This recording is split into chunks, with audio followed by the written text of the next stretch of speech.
morning, Newville. How are we today?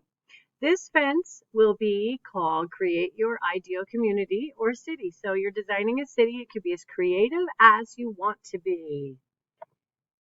And we'll be looking at the questions. What makes a community thrive? How can I design a thriving community? Now, there are a lot of different ways you might want to go with this. You might want to do something simple, design some roads, bridges, buildings, businesses, houses. It looks like a school up here. Or you could do each individual business as its own special building and then place it where you want it. Here's an example of students who did that. They created their houses, their housing, their businesses, and then decided where to place it on the streets. That looks like fun. Here are some other ideas. You're really only limited in this by your own imagination. You could also come up with a new design that's never been done before, like this circular design for a town. That looks super cool with a center.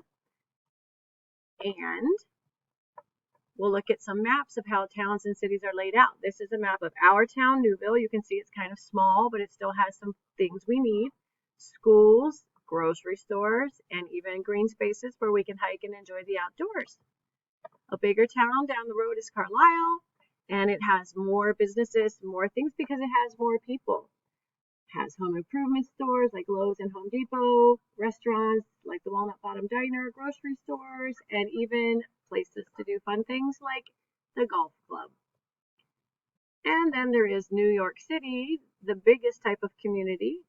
It is actually made up of smaller communities within the bigger layout, and all throughout the city you'll have green spaces like parks. This is Central Park, which is huge, but there are also little parks spaced throughout New York City so that all the people who live there not only can go to work and get the things they need like food and medicine and go to the doctors, but they can also have fun and relax when they're not working or going to school. So these are just some of the things we'll be thinking about in this fence called Design Your Own Community. Hope to see you soon. Bye.